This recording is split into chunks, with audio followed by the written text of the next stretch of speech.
That's a good one. That's a good one. Oh, God, it's a toad, son. It's a toad, dude. Let's go. I wake up to a little bit of drool on my pillow, feel like it's gonna be a bad day.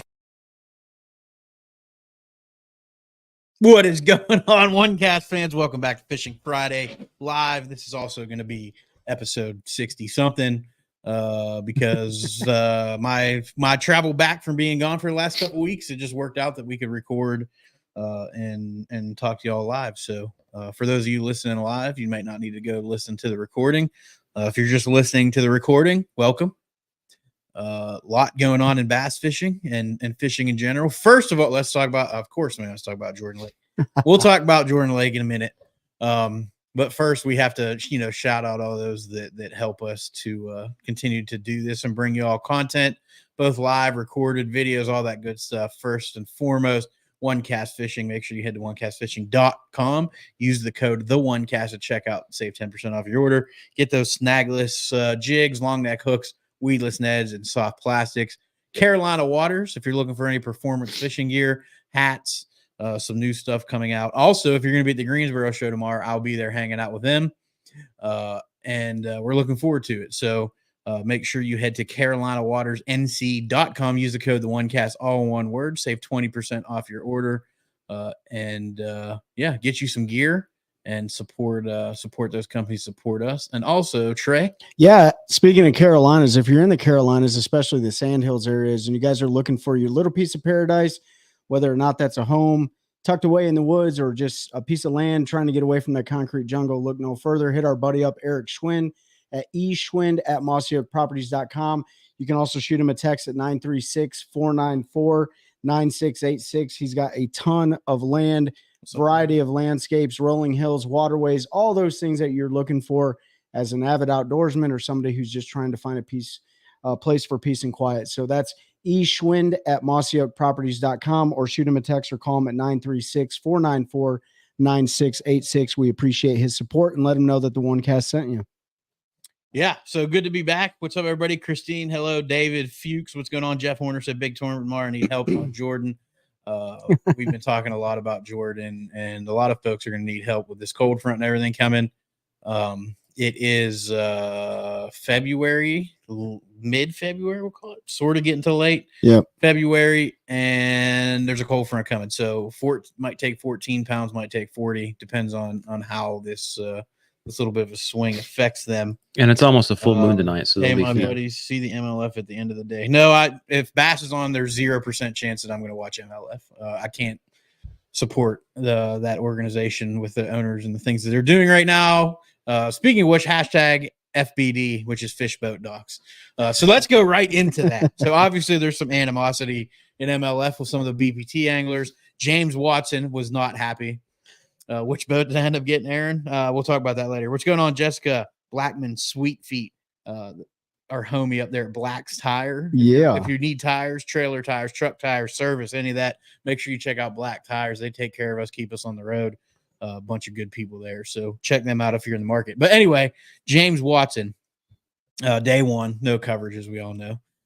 He's doing well, kept catching some fish, and think he finally reached a breaking point. He was fined $10,000 before the season even started by Boyd Duckett, and I'll say it by name, who said he violated his I think it was a non-disclosure clause or something by talking about the organization. And so they fined him 10 grand. Then more changes came, including the no coverage days 1 and 2, which was sold as keeping the integrity of competition. Really, if anybody believes that, let me tell you, it has nothing to do with integrity of competition. It's 100% attempting to save the organization, which is failing financially. So James had enough. He made a comment, saying we don't have coverage. I think it's BS. I'm catching fish, so I'm making this video. In that, he had a hat that said hashtag FBD, which whatever you want to believe that means. He says it's fish boat docks. We all have our own opinions on what that might be. What's going on, Jessica? Hope you're doing well. Corbishley is watching. What's going on, Mike? So I don't know what what the takeaway from that is. I personally think that James is probably done fishing the Bass Pro Tour. If he doesn't get fined, I would say there's a pretty good chance that he's going to get removed from the tour because of speaking negatively about the organization and its ownership. It'll be interesting to see what happens. But obviously the anglers are frustrated, right? Sure. As they should be. They've got sponsors that are paying for exposure. They need to expose Exposure. They need the exposure for themselves. I almost said they need to expose themselves, but that would be bad. They need the exposure for themselves and their own brands. Froze up. That might be on your end. Sorry about that it did happen. I'll show you. We got a little bit inside. We can't drop potential. We can't drop the name, but when we can, we'll talk about it. But it's not looking great. It's not for James. He's frustrated. Other folks were live streaming on their own, and all of those. If you look at descriptions and stuff, were since MLF isn't live, I guess I'll be things like that. So the frustration's spewing over. If the most entertaining outcome is the most likely, he's going to win this tournament. That'd be amazing because I mean he's made the cut, the knockout round, I guess, and he's been fishing pretty well. I think he's like 6 overall. So as long as he keeps making it, and they reset weights, so maybe that's the fire, man. Like, you know, that if you know anything about James Watson, his background is in the military. He was a drill sergeant for quite a bit of time. He's been a businessman hustling in the game for a long time. So, you know, some people have a different breaking point than others, and it's just time for people to speak out. You know, he's also in a unique position outside of some of the other anglers where, you know, he doesn't need fishing. He doesn't need it. Yeah. So, but you know, wherever it goes from here, we'll see. But yeah, it's interesting to see what's going on. Just to clarify, because we might have new folks watching tonight, we might have listening in. I don't have an issue with the organization of MLF. I think what they tried to do and wanted to do was great. It's in the execution. It's leadership at the highest level and the execution have been failed. Tony's watching with his wife getting her toes done. That's awesome. So the execution's failed. There's been a lot of promises that were made that have not been fulfilled. And rather than admitting, hey, we had these plans, we can't make them happen right now. We need to restructure the organization the way we're going to do things a little more. It just feels like a bunch of BS lies are being fed to the anglers and the fans about why they're doing things. For instance, cutting 2 days of coverage to maintain integrity of competition, which I don't buy for that. And they wanted to add more coverage to the team events. Yeah, they wanted more coverage for the team events. Like, there's just a lot of decisions that don't make sense. And if you can see through the BS the way it's being explained to us, it's frustrating. And so if BASS is on, I'm going to watch BASS. I like their coverage. I like their announcers and everything. And NPFL coverage. NPFL, which they don't usually conflict, but if those two are on, then I usually bounce between the two, just to see what's going on. There's no NPFL and Bass events that conflict this year. No. And I didn't check to see if there was any in MLF or any of the BBT events, but I think the first one, because you had a couple BBT anglers not fish Logan Martin. Yeah, I think it was the first one. You're right. Yeah. So, but Bass is going first Elite Series event as well of the year. Oh man, happening down there. I turned in a little bit of coverage yesterday and a little bit this afternoon. It's a good fun event down there in Toledo Bend. The weights I think have been fluctuating a little bit. Like, there's a lot of guys that did well one day and not nearly as well the second day. Obviously everyone at the top of the leaderboard is pretty much hammering them. Yeah. But it's I don't know if it's as easy as they thought necessarily going into it. I wouldn't say easy, but I just don't think you're just not seeing like the super mega bags like some people anticipated, right? But like Pete said earlier, with the way that the weights are on day one and day two, the average being 20 pounds, we absolutely could see 9 to 10 century belts if they weigh in 20 pounds today or tomorrow and the next day. Especially with the way the weather's shaping up for them. So warming trend, the fish. The live I did get to watch today because I had a bunch of stuff going on, so I don't really watch. I listen while I'm at work, but the fish was warming. A lot of those guys fished that they caught in 18 foot of water yesterday. They were catching in 7 foot of water today. So those fish are moving deeper up into those spawning pockets. They're shallower, moving further into those spawning pockets. They're starting to slide up into the shallower water. You're still going to have some of those big girls out deep. Sure. you're still gonna have guys out there catching them. But it really is It- warming trend positively for them. It's going to be 75 tomorrow. Yeah, The low is 48. It's going to be sunny all day. and Only 5 to 10 mile an hour winds. It's- So almost, I mean, it's perfect conditions for the angler out there. it really is. And then it's setting up to be something. It's only going to be a 58 on Sunday as a low and 79 as a high. Now, granted, the main winning or the main pattern that everybody knows of that everyone's talking about, ball head jig and a minnow bait. ball head jig, forward facing sonar, Demiki rigging, looking at fish in open water. But what's really interesting is, and they talked about it on live, and if you guys listening or watching have a forward facing sonar deal of whatever brand, they're learning a lot about the fish behavior on Toledo Bend right now. A perfect example is the fish being suspended above the bait balls, which, traditionally we always thought like, the bass are always underneath the bait balls. And, when shad die off or they ambush them from the bottom, but like they're catching bass, like swimming out in the open by themselves, swimming over bait balls. So they're getting a lot of education about it. So it's really interesting to see. Yeah. When you listen to announcers, like we always knew bass would suspend above bait. Like you see it on downscan, you knew it was happening, but the assumption was always those fish, you can't catch them. You can't catch them. Yeah. They were shut down. They were suspended there. They weren't feeding. They That's weren't exactly. active. But now, because of forward facing sonar, we now know I can throw baits in them and they'll eat it. They're still going to eat. Not only will they eat it, I remember 10 years ago, 15 years ago, when I was really getting the bass fishing. You read a bunch of stuff. It's almost impossible to catch suspending fish. The fish won't follow it down. Well, that's not true because we're learning. It's not. We've seen it. And I'm gonna go on a little bit of a rant here in a second. But on one of the bass fishing forums, it was like, is the next generation, are they losing the ability to fish by instinct? And I'm gonna be pedantic here on my rant because words have meaning, and instinct is an innate natural thing. Yeah. No angler comes out of the womb knowing how to catch bass, except for maybe John Cox. Yeah. Maybe right. Everyone has learned how to catch fish from somebody else, watching things, and a lot of trial and error. And all these, I don't want to call them wives' tales, but all these things we used to say, like we were just talking about. Everything we believe. There's everything we believe. And then, so LiveScope's teaching us that's not necessarily true. And they've done some bass tracking studies recently, like at Toledo Bend, that's shown us that some bass move a lot. Some bass don't migrate at all. They stay within a couple hundred yards. Most of the bass don't live on the drop-offs and stuff. They live on the flats, on isolated pieces of cover, especially the big ones. So LiveScope and that stuff is just teaching us that most things we knew about bass fishing, we were barely scratching the surface, because that's all we were able to do is look at a map, maybe use some your traditional sonar stuff. And LiveScope has opened up an entire, almost new fishery. Like you say a whole new world. It's exactly a whole new world.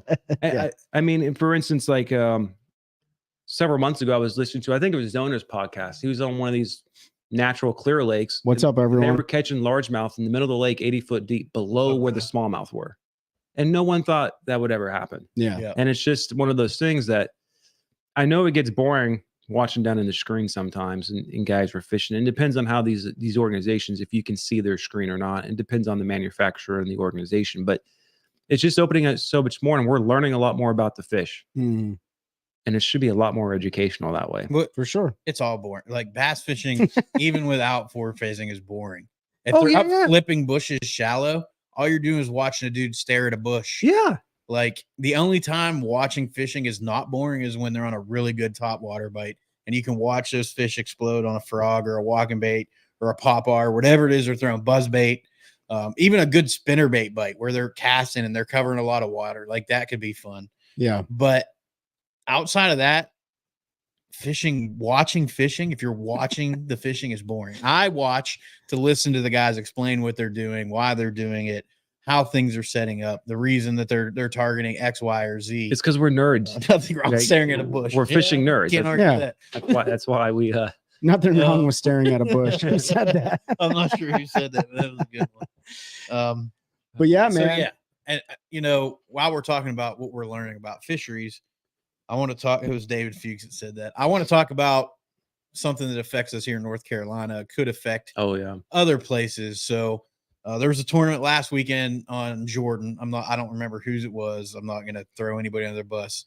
But they put the usual like fish pictures of everybody, everybody's catches. And there was a fish pictured in that did not look like any largemouth bass that anybody's ever seen caught in Jordan Lake. It looked So the coloring looks a lot like the a spot. coloring, the mouth shape, Yeah, everything about it. When I zoomed A in, lot I'm a like, spotted bass. because Pete sent it to us, and I zoomed in, I was like, that mouth does not extend past the eye, the Right. jaw. So, and yeah. So I emailed that to Corey, who's been on the show. If you haven't listened to the episode, go back and check it up.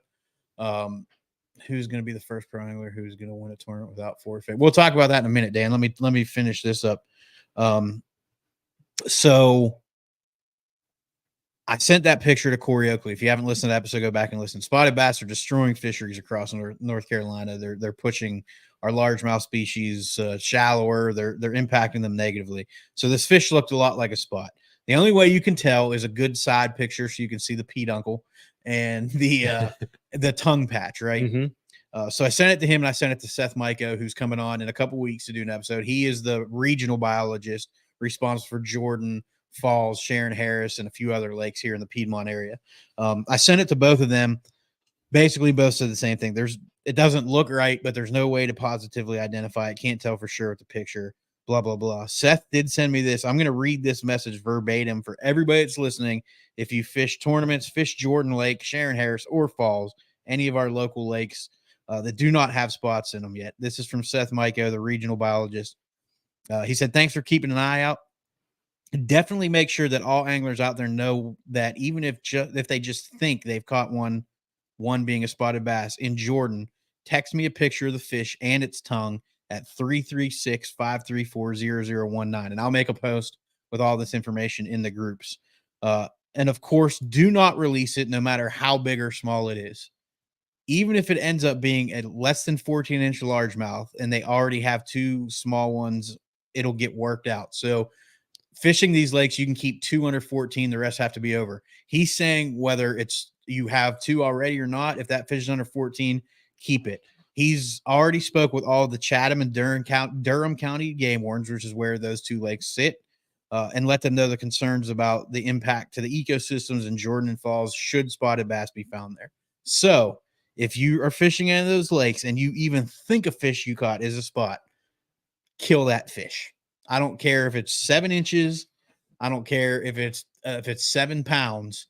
Take that fish, send the pictures to the number I said, like I posted there, and we will figure it out. Because if it gets into Jordan, if that was a spot that was in that picture on Jordan Lake and they released that fish, Jordan Lake's smoked. It's too late because that fish was breeding and it's not going to be the only one. That fish was pushing 3 pounds. Yeah, it was a big fish. Big And I don't know. So I know in North Carolina, there's no creel limits on spotted bass. No, but I don't know what the regulations say about bass in total. Because 5 is typically your creel limit. Right. Combo.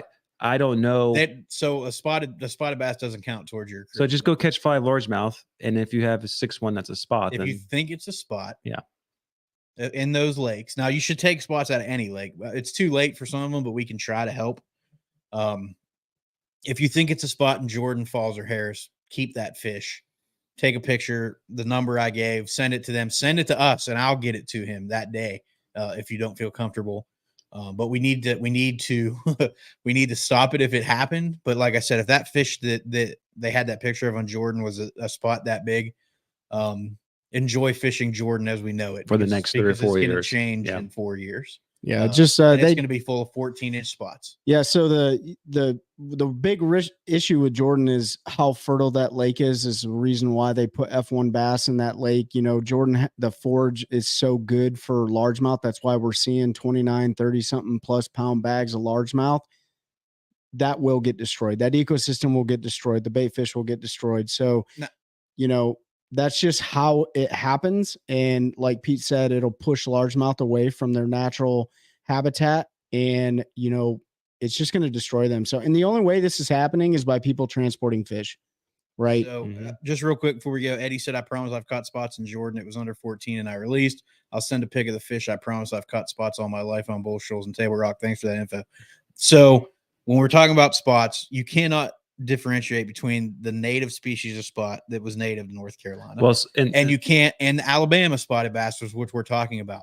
So North Carolina says kill them all because the native was such a small population. It's not going to impact the ecosystem. It only existed in like the very northwestern part of the state. Well, there's some in the river here too in this system. Corey talked about. Oh, did he? Yeah. Naturally occurring, but regardless, you may or may not have Eddie. I can't say for sure. They've never got one in a shock study yet. They've never had one caught and turned in. So it's if you did, you caught one of the few that were in there. There's not many, but there will be. So if you've caught some and released them, and they were for sure spots, we've got 3 to 4 years, and Jordan Lake's going to be a 14-inch spot factory, and 40-pound bags are gone. So we got to do our part with conservation. I know we love catch and release, but man, if you even think it's a spotted bass, kill that dang fish. Take a picture. And hold it up in your hand. A bald eagle come down and grab it from you. Something. We'll get it. We'll get it worked out. Like Seth and them are doing everything they can to try to stop the spread into that system because they're not there yet that we know of. But just remember, biologists are usually a year or two behind the anglers that consistently fish. What's going on, BJ? Hope you're doing well. Hey, scroll up a couple comments. More aggressive when feeding. They're super aggressive when they're feeding. Yes, they're just bullies, man. So they're going to push out. They're going to outcompete largemouth for resources. So our big schools of shad, things like that, offshore, they like deeper water. They can also spawn in significantly deeper water. And it was interesting when we had Corey on because we all thought that spotted bass wanted like Main Lake clear. They still want Main Lake, that they wanted clearer bodies of water. But what they have found out, what they thought, but that's not true. No, I mean, I caught a limit of spots on Gaston in 3 foot of water on top water and dirty water last year, so they just behave different. We're going to talk to, come on, Jet. What do you want to know about Jordan, bud? Just go throw an A rig on the rip wrap and hope you catch 40 pounds. So no, what do you think about the NPFL from Tony Parsley? Tony, we've had a bunch of NPFL anglers on. We've had the owners on twice. Absolutely love the league, love everything they're doing, love what they stand for, love their mission, the culture they're building over there. Can't say anything bad about them. Really, really a fan of the National Professional Fishing League, what they're doing, and how they continue to get. Yeah, Tony, they've grown significantly. They got 127 anglers, 127 anglers on their roster this year. They're getting ready to have their inaugural championship at Lake Amistad here in March. If you haven't listened to the podcast on Spotify or Apple Podcasts or wherever, go check that out. We've had Mike Klorbishley, Trent Palmer, Stephanie Pellerin, Josh Watkins, Todd Goad, who won. Harkins. Will Harkins, yeah. So, and speaking of Will Harkins, what was the question? Will there ever be an angler to win a tournament without forward-facing sonar? So a tournament is relative. The first person who's going to win a tournament without forward-facing sonar. So does that mean without using it or without it completely if it's installed without it on being the boat? On the boat, John Cox is your only hope because he's the only one that doesn't have it on. Yeah, but Will Harkins won Logan Martin, cranking with a red crankbait, right? So he did catch some with forward-facing though. But it's hard to differentiate. Like if you're going down the bank, fishing boat docks, doing like we normally would, but you have live scope running up there and it just helps you scan a little bit and get some more information. Is that different than going offshore and targeting, those pelagic fish? Without using, unless it's a pure bed fishing tournament, Dan. But even then, unless it's not on their boat, there's no way to know whether they there will be somebody that wins without it if that new league that they're trying to start. He's saying pro, that's not a pro league. Yeah. So there's tons of tournaments that are won all the time without forward facing sonar, but if you're talking about the big national level, it's national level. It's going to play a role.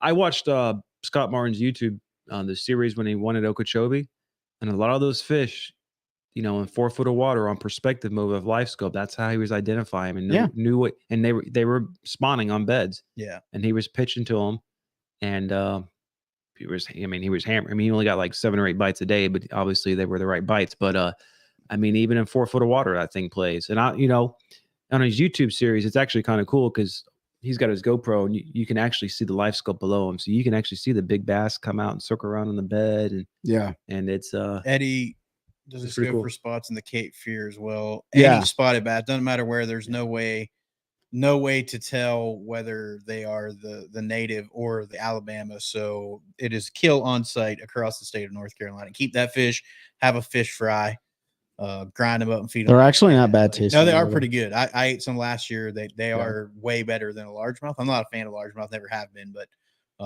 they were good to eat. So keep them, eat them, feed them to your friends. If you got loved ones or neighbors or something that like to have fish fry, give them to them. But any spotted bass in North Carolina needs to be called from the from whatever system it's in. Jeff, if you have specific questions about Jordan, you want to talk about, throw them up there. We'll talk about it because it's it's typical pre-spawn late winter pattern right now. Red flat-sided crankbait, slow rolling spinner rates, A rigs, jigs, all of that kind of stuff you're doing because they haven't really.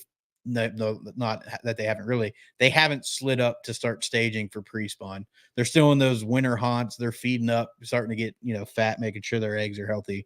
But they haven't started to slide towards those spawn pockets yet. And Jeff, you're welcome, Eddie. Jeff, I don't know if Jeff is still on here or not, but I will say that you got to look at the water temperature too. Like I was out on Jordan Monday, had some success on Jordan, had enough for a limit, but it may not have been a limit that would have won a tournament. I mean, biggest fish was like 4.5 pounds, but it was all over the lake though. It wasn't like there was a consistent bite. But like Pete said, your traditional baits for pre-spawn, they're working. There was 4 or 5 different guys that showed up at 2 different boat ramps that zeroed that day. They were trying to go offshore in live scope. So if that tells you anything, there you go. Right. So I'm not going to say you can't go offshore and catch them. It depends on water clarity and you being in the right area. But I will tell you that was definitely not the pattern Monday, but tomorrow, Saturday, totally different day. So yeah, you definitely probably did catch them in 3 foot. Right? One thing I'll say, I mean, I don't have the experience that a lot of guys have. I have quite a bit of experience on Jordan throughout the years. I live less than a mile from one of the ramps, so it's where I spend most of my time. The fish in Jordan winter, 3 to 12 foot is where I typically target in the winter for those fish on Jordan. They don't really get out into those deep summertime holes. Deep on Jordan is also relative. That's like 15 foot, 12 to 15 foot. You don't really see them out there in the winter. They tend to stay in that like 3 to 12 foot. Especially if you get a nice bright sunny day, especially they'll slide up and you'll catch them some more. I mean, think about, we all know the pattern on the riprap and the Alabama rig. Unless they're catching them, suspend them on the pylons. Well, I was going to say there are big fish that are roaming around, Jeff. Like there's big fish that are roaming around 25 foot of water. So if you're good enough with forward facing, if you have it, you can potentially try to catch them that way. But I know that a lot of guys weren't having luck that way. So anytime you have that good structure, Jordan has so much structure, it's not even funny. But I did have some success in 12 to 14 foot of water, like Pete was talking about, but that was a bite that you had to be very precise on where you're throwing your bait. Yeah. And I know somebody that went out last week and had a 30 bag and they were all like 4.5 to 7 foot. So that just seems to be where they live. They slide up and down out of that structure and feed depending on what's going on. Timing is everything. Water temp was 49 to 55. You're the second person I heard say 55, but everybody else saw 47 to 49, maybe 50, but if you're in the back of a dirty pocket, you might have seen 55. And I don't know what the water clarity like is on Jordan right now. It's never good, but I mean, it was flooded twice in the last month or two. Yeah. So more rain today, which is going to push a bunch of that. Yeah, I definitely I concur with that last comment. Was that Hal that made that comment? But I concur with that last comment. Like you can't go wrong with going to flip laydowns on Jordan. Oh no, that was Jeff. Yeah, you can't go wrong. Just go flip laydowns. If that's the deal, just go flip them. I've caught them in laydowns in every water type, temperature, color on that lake. It's just I should be able to go out there in August and flip laydowns in 8 inches of water and stuff. They weren't big, but I the first Wildcat that Wednesday night or whatever. What are they doing on Tuesdays? Thursdays. That they did when they were doing them out of pose. The first one I ever fished. I wasn't going to win. It's 3 fish. I had 15 pounds. And I caught every single one of them under 4 foot of water on laydowns, flipping crazy. jigs. So there's fish shallow there year round. One time I clear above 60 foot bridge. Yes. Yeah. I saw fish one. I saw fish. Yeah. And like 2 foot of water on a laydown in like August. Oh yeah. And he was staring right at the log. I was like, well, I got you. Yeah. He bit right away. 5 degrees in the back of white oak. That Yes. makes sense. Okay, yeah. I can see that. But yeah, once that main leg starts to hit that 50-degree mark, you'll start seeing it really, really pick up. Water temp, I'm preparing 8 weeks from now. Fuchs will let you know when it gets closer. Yeah. It depends on what we get here. We've got warm, cold going right now. Not a bunch of sun, so the water temperature is going to rise pretty slowly over the next couple weeks. Yeah, that's the thing for the next 2 weeks because my first tournament's out there March 12th. Mm-hmm. You're gonna fish a tournament? Yeah, He's fishing a Goodyear, it's right? a Tuesday Oh, tournament. you're gonna fish a Goodyear? Yeah. Oh, cool. Yeah. And so it's on the 12th. I'll probably just pre-fish Monday or something, but Yeah. because it's not that serious of a tournament. I But don't pre-fish Jordan anymore. but I haven't been out on Jordan in a long Yeah, time. it's been a minute. And because we went to Harris more last year. Well, I didn't go very much, but a couple times I went out to Harris. I But think the last time I fished Jordan was when you and I went out there in like October, November, because we spent a lot of time fishing other We caught him shallow cranking. square bills. And Before we get too far into the episode, we are 32 minutes into it right now. I just want to put this out there. Like, remember, guys, leave a review on any of the sites that we have the show on, whether or not it's Facebook, Instagram, Spotify, Apple Tunes, any of those. Leave a review. We're getting ready to do that first drawing of the giveaway that starts at the end of March. So remember all the swag that we have to give away. We got free tackle, we got fishing rods, we got sunglasses, we got a depth finder, that's old, a fish finder or graph, whatever you want to say. So we got a whole bunch of stuff. Yeah, flasher. We got a whole bunch of stuff that our awesome partners have supported us with. One Cast Fishing, Swamp Fox Custom Lures, Missile Baits, you name it. The list goes on and on and on. So in order to enter into that drawing, you need to leave us a review, take a screenshot of it, send it to us on one of our socials. We'll put you in the repository, and then it's going to be a random drawing at the end of each month. That's going to run for 5 months straight. So make sure you guys enter into that stuff. Leave us a review. Let us know what you think. And we'll get you guys some cool gear kicked out the door. So yep. And that's Mike. Huh? No, that was Jeff. Oh, was that Jeff? Jeff, you can show me this stuff too, Jeff? Come on, man. Whoop, whoop. But yeah, and Jeff, if you can do me a favor, message One Cast Fishing page, not the podcast page, and remind Ben of your shirt size hat or shirt size and your address so he can send you the hat and shirt that you won that I completely forgot about right now because I'm terrible. Yeah. Do that. I got you the baits like the first night you won, and then I forgot about the hat and shirt, and I just remember when you were talking. So I got to make sure we get you that. So shoot Ben One Cast Fishing a message. He's got that stuff at his house. He's shipping it for us, so he'll get it over to you. Speaking of tournaments, though, so Jeff's talking about, so the Piedmont Bass Classics is their first tournament tomorrow is on Jordan. So all the local hammers in the Triangle area. Piedmont's there. My club's there. Yep. Carolina Bassers will be on Jordan tomorrow. Piedmont Bass Classics will be on Jordan tomorrow. I thought they were. Maybe my club's there too, actually. I don't know. I'm pretty sure 24th. So tomorrow, Jordan Lake is going to be loaded with bass Bragg's boats. there tomorrow too. Bragg Bass Busters is there. Clubs. So you got two clubs in a regional tournament. You're going to be in line. So Rip Rap. yeah. So y'all better, if you're going to be on Jordan tomorrow, good luck. There's plenty of fishing a Tuesday tournament. There's plenty of water to fish on Jordan this time of year. The only place that really gets super crammed up is the Rip Rap. So, and also, crappie fishermen have been down in the river in the S turns. Not too many crappie fishermen underneath the 64 bridge, the Farrington Bridge, all that stuff. So that's a pretty good sign of where we're at pre-spawn. Yeah, there you go. So if you're on Jordan tomorrow, be careful in the S turns for sure, because those guys will line up all the way across the river. So just be super careful. Be super careful. They do it in the worst place, and you'll come around one of them bends. 300 boats. Ask me how I know. If you're not super familiar with Jordan, you ever really want to know what's going on pre-spawn. When all of the crappie boats move to the 64 bridge, those bass are going to be sliding up and they're going to be staging pre-spawn. Some may even be starting on beds. That's like Yeah. the crappie's next staging area because they spawn first. Crappie, I believe 52 to 55 degree water temperature is when they spawn. So they're the first ones to move up there, and then they'll start sliding back, and that's when they'll start hammering them on the bridges. Yep. So that's one way. If I'm having trouble finding fish, I just look for where them. So you know what? You know what's funny about that? I'm glad you said that because last year we dropped almost 20 pounds of 4 fish, and we had 2 crappie fishermen fishing within a cast distance away. Good from chance us, right? that those 2 7-pounders Yep. were up there. So on my little lake, it's weird about that temperature. The crappie will move up and start spawning.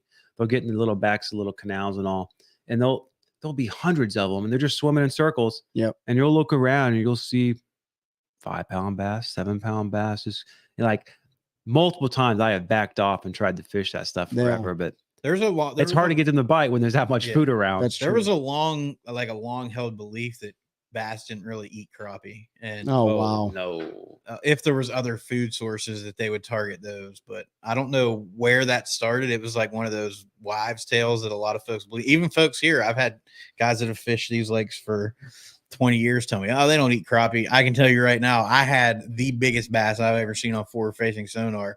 I was crappie fishing a brush pile, and I hooked one, and that joker came up and tried to grab the crappie, and it was definitely a bass because it's not too hard to tell the difference between a bass and a catfish on forward facing when you're in relatively shallow water if you got your stuff dialed in. And I went to that brush pile 3 days in a row after that and pitched into it. And I did hook that fish, and then it promptly broke me off when it got me. And that was your PB. It was big. It's definitely your PB breaker. It's one when you see it on forward facing and it's like an inch and a half long and it's equally as wide, and you're like, oh. if they were stacked up in the front of Stinky Creek, there'll be bass around that island and that for sure that underwater point that comes out off that island there. Yeah. The one that you've done some summer damage on. Yeah, it's been a few years. The last few years it hasn't been as good, but it was a really good late summer one for me a lot of times. Crappie fishermen will help tell you guys the story for sure, right? Like if you don't know anything about bait fish and what the bass or what the bait fish do, and bait fish or any other fish outside of the bass themselves, like they'll eat, bass will eat anything, pieces of candy. Just said that's where they were. Yep, so, I mean, it's a good telltale sign. If you see the crappie fishermen, bundled up in one area, you best believe that bass will be there too. It's like, if you're on a lake and there's striper, don't think for 1 minute that bass don't school up either next to or even mixed in with striper, because they absolutely do. 100%. And I've caught them on Baden Lake doing that. And the same thing goes for spotted bass down at Lanier and Hartwell. They'll school with striper too. Yep. So you can catch them that way. So I've seen them school with striper on Jordan. Yeah. The loons are eating a huge crappie Tuesday below the dam. Jordan was 50 yesterday, and there was 13 boats around that mouth of Stinky Thursday. So sounds about right. There you go. Yeah. It's getting there, folks. It's getting there. This cold front will slow it down. It's just natural. So it's a teaser for all these end tournaments, of March, man. Like, well, what was this thing last year? They ain't moving up. They ain't moving up. But you know what? You know what else is DC's things? These bass ain't gonna catch themselves. So get out there and try to catch them. And, the wintertime, we talked about it before, but the wintertime, and especially now, this is a great time to just learn. Like you may go out there and absolutely hammer them, but right now is a great time to learn because, like you guys talked about, the crappie spawn. That's a great time to see the crappie and where they move to. Does anyone know when the white perch spawn? I have no idea. Those are trash fish to me, so I don't really care about them. But that's a great point because bass crush white perch too. So I can't imagine that they're too different than a crappie. But Pete's looking it up right now. Let's see what he says. But yeah, I don't know. Anytime you're around white perch, there's usually some bass roaming around the area too. I mean, there's been times we've been out there that we down by Post, 59 to 60, so they're spawning about the same time the large that we look for the white perch, and that's where we start fishing. Yeah, on those underwater points out there. Yeah. So they're spawning right around the same time a largemouth is getting ready to do their thing. Hey, if they were on every bridge also, then that's a good sign too. So if I was fishing, if it was me, I would definitely target riprap and pre-spawn staging points, pre-spawn staging points. The bridges always hold fish on Jordan. Like it does not matter. It's just like laydowns typically hold fish, not every laydown, but a lot of them do. So that's a great place to start. I would start on riprap. If I was going there, I'd start on riprap. Jordan, there's 7 billion laydowns and like 4 of them hold fish. And I don't know any of those 4, by the way. The other way, Jeff, that would be good to catch them is just find out which brush piles they pre-baited with crawfishing. Just kidding. If one of you that was accused is watching this, we don't know if it's true or not. Allegedly. What was that? That's why, you know, from, Pat McAfee. That's right. Allegedly. I fish white oak this time of year and fish the points with spinner baits. Absolutely.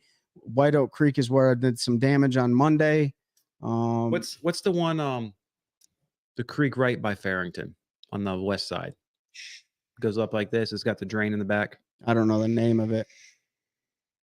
There ain't no fish in that creek, boy. That creek warms up before every other There creek. ain't no fish in that creek, boy. Hey, by the way, guys, whoever's listening and watching, if you snag a 7-foot 4 cash-in worm jig rod that says the one cast on it, It's got green handles. it's got green handles, probably not green now. Oh, yep, Hope Creek. Then please return that to me. I will give you a finder's fee for that. So I lost that Yeah, last so year I think in the first tournament of the year. I think I'm gonna go offshore. So- I really like being around a ton of boats. Yeah. I don't know. That's a bold move, Cotton. This time of year, you're gonna want to be not offshore. That was my Unless you have a deal. Bush Creek. David Blanton says Bush Creek. So it's either Hope Creek or Bush Creek. Look at a map. Yeah. I'm not sure. I can't remember. But if you're launching at Farrington, just make a right. It's that creek right there. There is timber. You will tear your boat up if you're not careful. It's marked, but it's not all marked with a buoy. So just kind of stay middle right side of that creek. Don't hug the left bank. You know, Cody, I would say that, you know, I'm also somebody that doesn't traditionally like to fish around other people. I like to fish behind myself a lot. I think I go back and forth on a lot of things and I generate a lot of bites using different baits. I don't like to fish around a crowd either, but sometimes the stubbornness can get you. And, you know, it's not like you're cheating or anything. It's just like, oh, you know what? Then maybe the bite's on over there. So if you can slide in on somewhere, you may be able to generate, you know, maybe a few bites. This brings up a good topic. Like, I don't know if you guys do, but every year I kind of have goals of things that I want to do. And it's not wins. It's not cash and checks. You know, that's great. You know, where you place, but like goals for the year. So like this year, a big goal for me is I want to get comfortable being uncomfortable. I want to do things that I don't like to do that I know work, because when you're tournament fishing, it's not about doing what you want to do. It's about doing what you need to do to catch 5 fish. So for me, a big thing, and I know Trey's going to push me to do that because he likes to do a lot of stuff that I don't like to do, and vice versa. There's times where I know I'm going to push him to do stuff that he doesn't want to do. But so that for me is a goal, and then to not zero in any tournaments. Yeah, I had a terrible year last year, primarily of my own doing, stupid decisions, just not fishing clean. But I don't want to zero this year. Yeah, I think what Cody say, I'll be happier catching a fish on my own program than 5, just going off the fact that there's other boats. Hey, absolutely, man. Like, and you learn a lot by failing. So, and you learn, and hopefully you have success doing it. So, but I'll tell you this, like sometimes like having like being versatile is really good, but then sometimes knowing when to put like 14 of your 16 rods in the rod locker and just dedicate yourself to doing something that you know that works. Sometimes that works too. So, you know, I don't like fishing in the crowd either. I don't think either. Very few people do. This was the Open in Okeechobee. It was amazing how much of a crowd they have there. Holy cow. So again, going back, I when I was watching Scott's YouTube, I was looking out there. I was like, it was like he was like KVD was being followed around. Yeah, like Floatzilla's everywhere. Floatzilla, but they were all fishing. All of them. All of them. And because that's where the tournament went down. Yeah. Sometimes. On Okeechobee. Yeah, I mean, we all know sometimes at certain lakes, it all takes place in a certain area. That's Okeechobee. And especially like during the pre-spawn and spawn window, lakes, the upper end usually gets warmer first. Things turn on in stages. sometimes that's just the way it sets up and you have to get comfortable with it. And Yeah. it's something I don't ever want to do. I don't like being around other people when I'm fishing. I want my space and my peace, but that's just something you have to get uncomfortable with, because if that's where it's going to go down, unless you have something super special off the wall, Yeah. which is very hard to do a lot of times, Especially now. this time of year. Especially now, right? Like, you know, there are certain times of the year where you're like, I want to do something completely different, but you have to understand bait behavior, other fish, like bait behavior, other fish behavior, and the fish that you're targeting's behavior, right? So if I know that they're going up and they're pre-spawning, you can always catch fish offshore. Yeah. You can always find fish offshore. It doesn't mean you can always catch fish offshore, right? Every fish has an attitude. Every time of the year changes their attitude, everything. Peter was even talking about it with the cold weather. It could lock their jaw tomorrow. Somebody's going to find them tomorrow, and hopefully that somebody is you. But at the end of the day, like, just sometimes you just got to roll with the with what is working, and sometimes that's following suit. Jeff said, I'm gonna come do donuts around you, Trey. That would be good. Just yeah, you know what, man, you can do that all day. Metters Do that in the summertime, because that'll school them up for me. So I appreciate it. And Metters, welcome. Just glad to see some non-Googans talk fishing. I don't own anything Googan. I wish I could say I didn't, but there's a few of their baits that do get bit. I bought one Googan bait ever. That was the clickbait. And that's because I don't know any of their. That's because I tore it apart to see what they were doing. Tore it apart. The only Googan bait that I own and use is the Bandito. Hey, you know what? Use what you like. It sometimes gets bit, but I don't really even throw it. I'm gonna throw a D-bomb before anything else. So absolutely, yeah. You know what I mean? So 99.99999.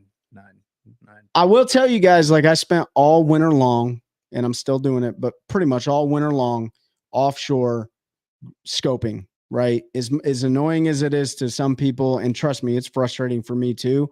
But I learned, because fishing the bank, most of us on here have grown up doing that.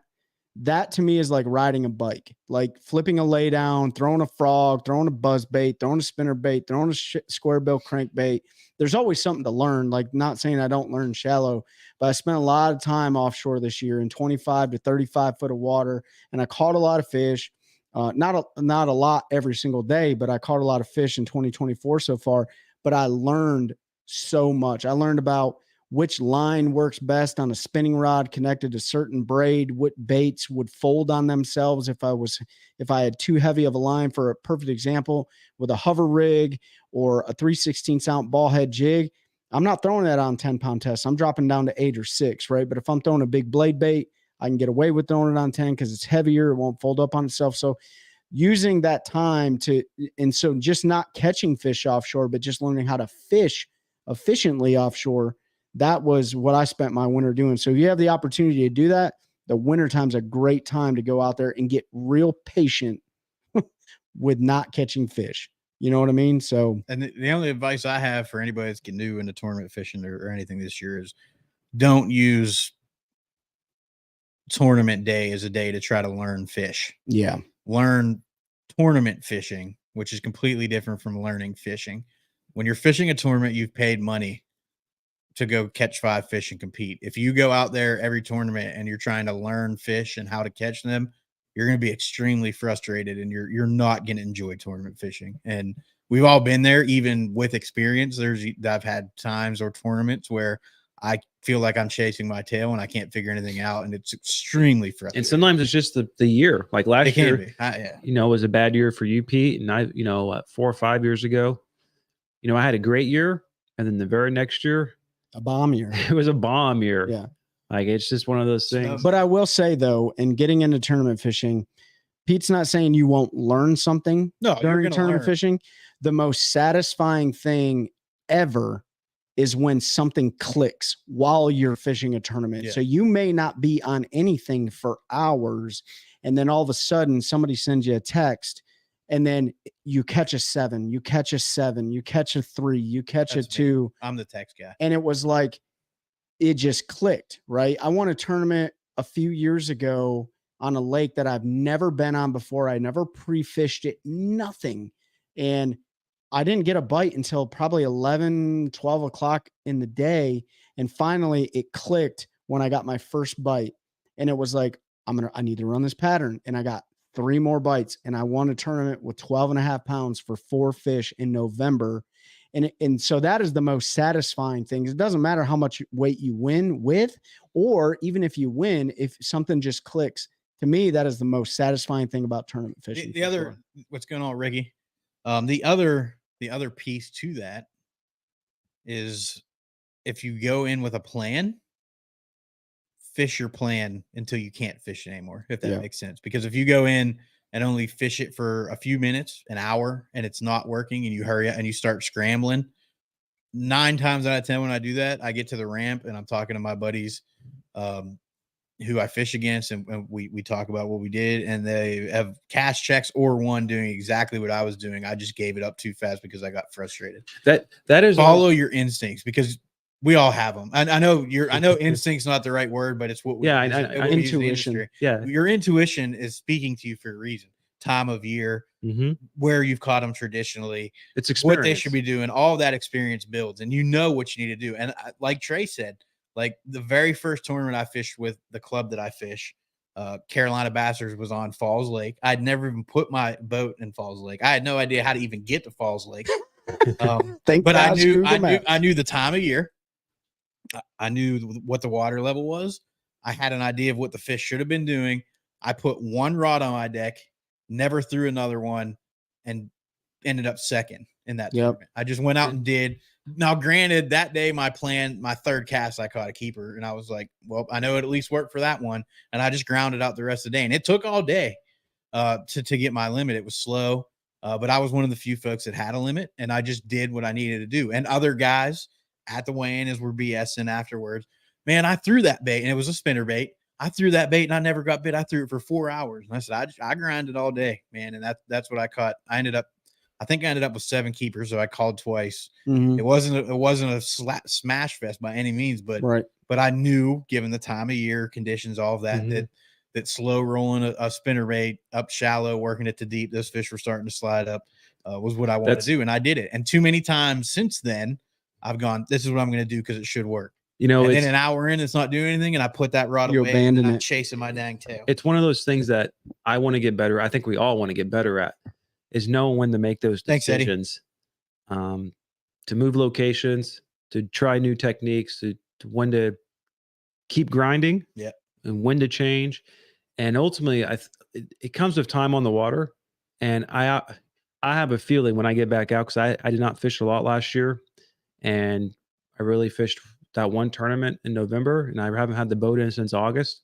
So like, it's going to take some fishing trips for me to like get tuned back in. Yeah. Because I think it is a perishable skill. Because if you're not out there rooting the water all the time, and if you're not up on them, then it's hard to sometimes make those right decisions. Because now you're relying a lot more on history, like history from years ago sometimes.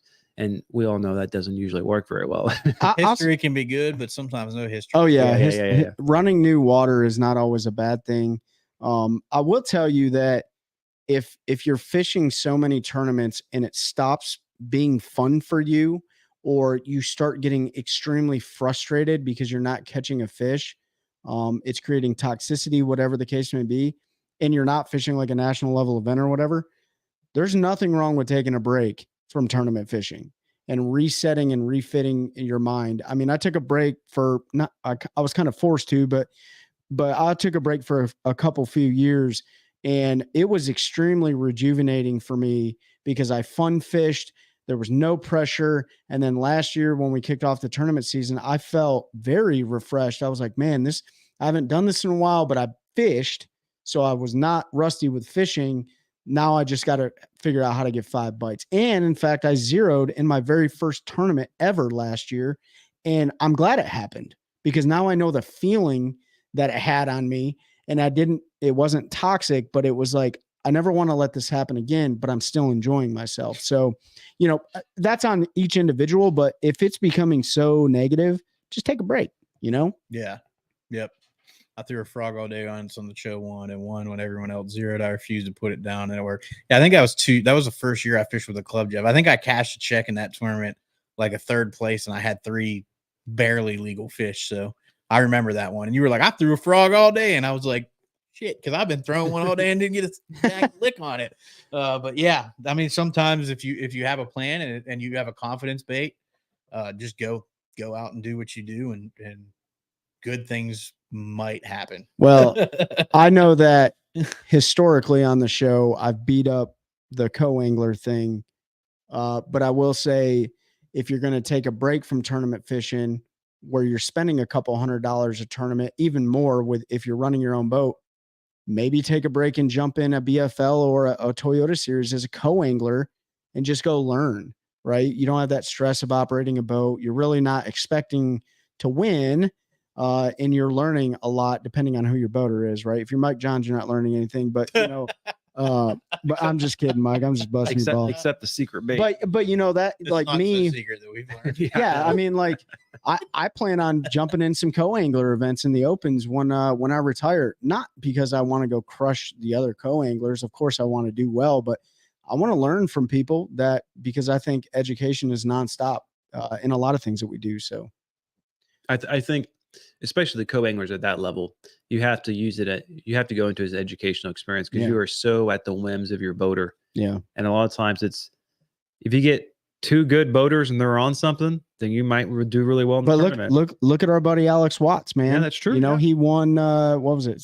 Where did he win last year? Bugs Island. Yeah. He won 20 grand or 18 grand, and he had a great time, and he wasn't operating a boat, and he was doing what he liked to do behind the guy he was fishing with, and that was the deal. So guide trips are a great way to learn. Yep. Guide trips are a good way. You can go to fishtips.com and check out some fish tips, whatever.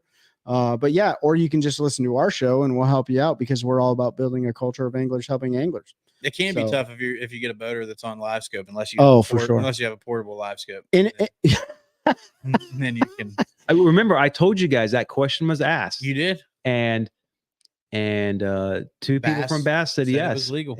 And sure enough, the first in that video was like, that co-angler's got a live scope back there. Hey, good luck tomorrow. Good luck tomorrow, Jeff. Yeah, Jeff, hopefully you crush her, man. Keep that spinner bait in your hand, maybe a square bill, all that good jazz, and a jig at Black and Blue. Also just casting it up some shad. Yeah. I'm kidding. No, I'm just kidding. But you know what, though? Even if you are a co-angler behind the pro or whatever, behind the boater, if you have a good boater, I would ask questions like, how is this working? And some boaters don't like to talk. They just like to do their thing, leave them alone. But if you do get somebody that wants to create some dialogue with you, even though you're not fishing the same screen or the same zone as them, ask them, what are you doing? And how are you processing this when you're looking at this? You know what I mean? So honestly though, I mean, we've talked to a lot of guys that have co-angled and a lot of guys that are boaters. And I've yet to have a co-angler say they had a really bad experience with a boater, but I've definitely had boaters say they've had bad experience. Oh, for sure. Except for Maddie. Well, that was, I mean, that's like an outlier, right? Like he got the guy that was like 200 years old and the motor blew up. Yeah. That was one of those things. What I mean, most of the boaters understand why co-anglers there. Most people are co-angling these events to learn. So they're really good about explaining what they're doing and why, because at the end of the day, the guys at this level that are at that level and pushing that level understand that we need to have more folks. And if you're going to compete against them, those guys want to compete against the best. We all want to win, but I don't want to go out and compete against a bunch of people that's their first time ever fishing. If I win, I want to win against anglers that are good. I know a lot of guys in local clubs and stuff get mad when Elite Series dudes or BPT or whatever pros show up to fish a local tournament. I want them, because I'm telling you right now, if I beat Mike Corbishley on Falls Lake, that dude is never going to hear the end of it. If I'm somewhere and John Cox shows up and I finish higher than him, for the rest of my life, I'm telling everybody I meet that I beat John Cox in a tournament. It's the ultimate challenge. These guys do it every day for a living, and it pushes you to be better. The better anglers you fish against, the better it pushes you to be. So for sure, man, for sure. Even if they gave you average fish depth, yeah, like if you're a co-angler, yeah, a lot of them will. The one thing there is you can't cast past the front of the boat. You can't do that. So a lot of times, depending on what if they're fishing a brush pile, you're pretty much just going to be throwing it. But I might take a minute and say, hey, do you mind if I turn your live scope or whatever you have on your graph at the console and just watch how you're doing this? You know, like you can do that. Most of these things are networked, so you can watch my active target on my graphs, any of the graphs, the only 2 I have, because I'm not an electronic nerd. But unlike Pete and Ben, they got 5 million graphs on their boats. But you know, you can learn a lot from that too. That's really interesting to watch your buddy fish out of the front of your boat or his boat, and then just watch their screen. That gives you a really good education on Ford. I'm only running 7 graphs this year. Whatever, dude. No, Oh my lord, that's 4. overkill. He's got bass I've brakes on got his poles 4. and all that good stuff. Oh, he's got so. the Matt Becker set up. No. Everybody, Milliken. There's a bunch of guys. Running the crappie breaks now. Ricky said my first tournament was during hours of pouring rain and freezing temps. Can't wait to do it again, dude. Ricky, my first tournament was during pouring rain and freezing temps. We caught 2 fish all day, and it was the coolest thing that I ever did. And usually, crappy weather, the better the bite, you know, but still, like, it gives you an appreciation for those nice, you know, sunny days. There was one tournament, I think it was my PB at the time. It was like 6.5, 7 pounds. This is like my first year tournament fishing. It was at Falls Lake in March, and we put in, and it was so cold. Oh, There were a line. I mean, not, you know, the ice was getting on the line, and I flip into this lay down. I'm trying to pick the ice off, and doop. So I set the hook, and hey, that was one of 2 fish I caught. what did day, that tell you though? They didn't want it moving, did they? No, they wanted to sit. Yeah, They just want it sitting there. Mm-hmm. I mean, we talked about it in a couple episodes ago. Pete and I went out, and I was dead sticking a blade bait. Yeah. In 25 foot of water. Hey, Charles, I just got You back know? from Florida. Safe travels, brother. Man, Florida bound. And Yeah, the very first tournament I ever fished, I won with a mega sack of smallmouth, like 20. Did you? 23-pound bag of smallmouth, and it's been downhill since then. I came in on a high note, and I'm gonna go out. That Hey, made you a know whole what? lot of money to. But we got a lot of friends on that roller coaster ride right now, whether or not they're in the elites. You know, look at Maddie last year. We got a lot of friends in the MPFL. They're on a roller coaster ride. It doesn't mean they don't know how to fish, but sometimes tournament days, Momentum, bro. tournament days It's days thing. do something to the mind, right? They make you doubt. Sometimes people start doubting themselves. You talked about it earlier, like second guessing what you're strong at or your plan, you know, all those types of things. It doesn't mean that you're a bad angler. It just means you had a bad day on the water. Focused, Mhm. hyper focused, or hyper vigilance, however you want to put it. Like, Yeah, that's not necessarily a good thing. hypertension. Everything, when you do that, you make everything more critical than it really is. Yeah, for like sure. it's just like fun fishing. It is. And the guys that are successful and gals that are successful regularly are like the coolest cucumbers you ever met in your life, because to them, they're just out fishing. Yeah, they might have a chance to win 100 grand, but in their mind, they're able to, you know, they have the mental fortitude to not differentiate between just going out there and having fun and going out there and competing. If you can manage stress That's and it, have yeah. a little luck, you're gonna be all right. You know what I mean? Luck definitely plays a role. There's some I luck. don't care what Manage anybody- stress, have a little skill, and have a lot of luck. It takes a lot of luck to get a bass eat your cricket sometimes. Yes, it does. Well, hey, folks, we just busted over an hour here. If you got any last comments, fire them at us. You guys heard about all of our partners at the beginning. Make sure you check them out. Use the code TheOneCast at OneCast Fishing, TheOneCast at CarolinaWatersNC.com. Check out Eric Schwinn at Mossy Oak Properties. I said his phone number and email at the very beginning, but his email is eschwind, ESCHWIND at mossyoakproperties.com. You heard about the giveaways that are going to be happening over the next 5 months. So correct, Trey, you can't leave a review on Facebook or anything. Oh, my to do bad. that. So it's got to be one of the platforms like Spotify. You can't on YouTube, but if you leave a comment on YouTube, No, it's that's good. Like, there's no way to leave a review on no. But you it's, just comment on a video, let us know how we're doing or on YouTube. comment and sub. How about we do that? Comment and sub, like, There you let go. us know how we're doing on there if that's where you're watching us.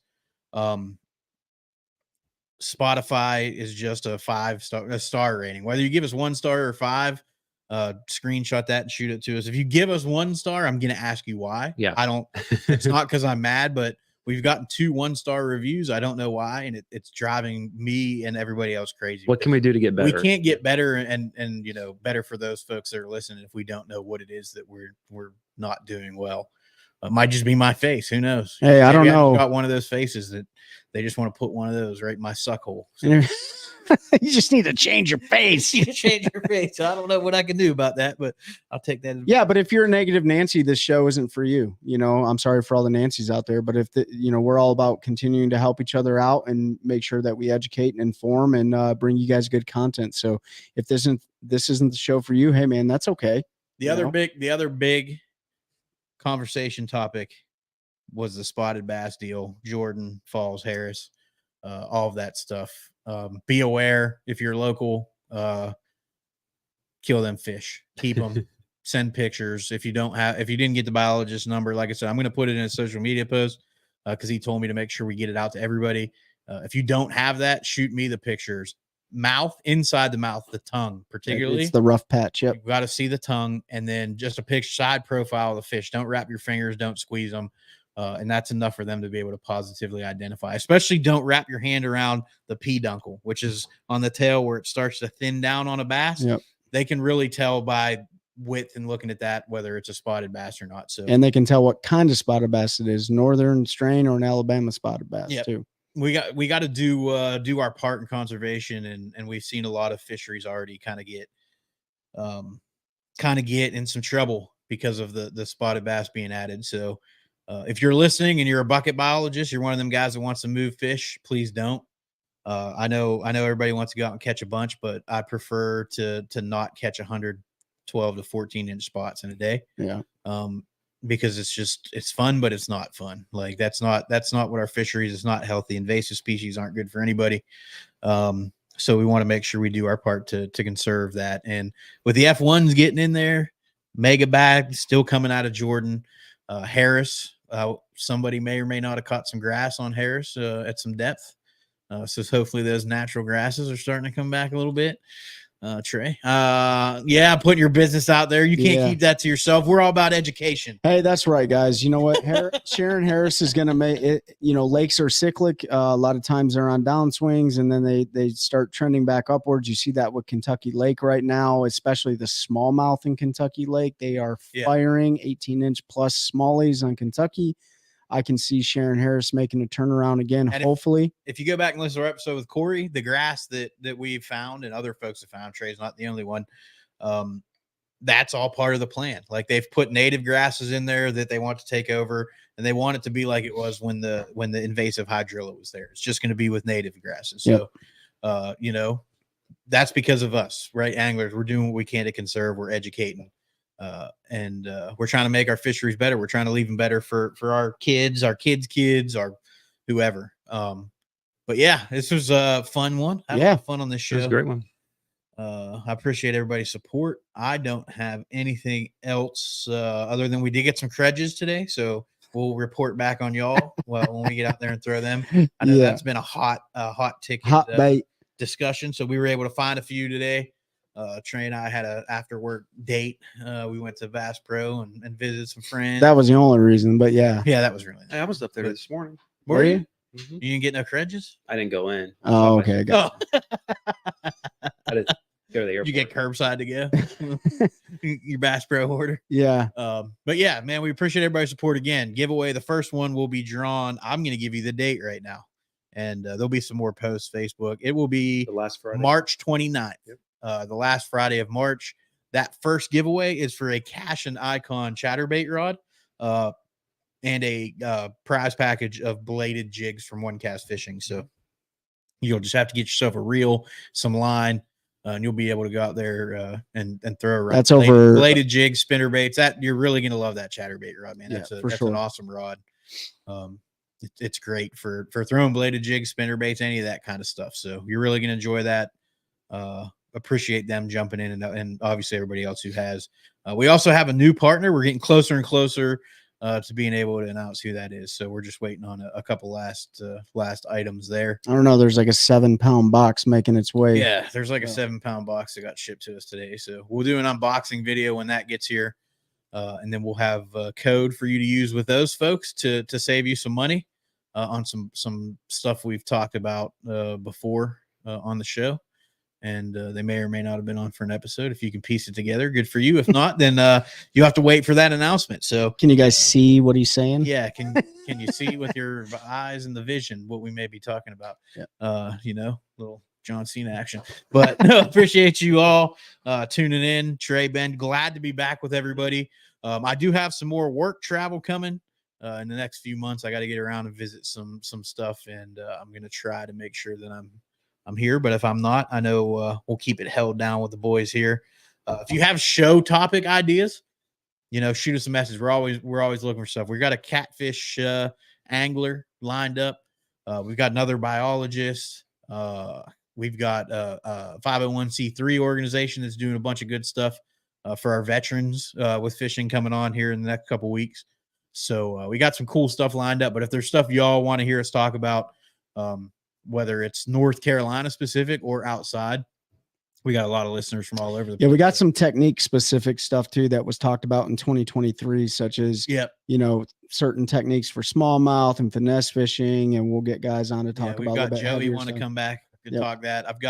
We're gonna have a 3-part series on line selection from a manufacturer talking about fluorocarbon, mono, poly, and braid, the whens, the whys, the hows, the why nots, and also educate you a little bit on why pound test is outdated, and you should look more at line diameters and things like that. So looking forward to bringing all of that to all y'all. Appreciate everybody coming in. We're at almost an hour and 15 minutes.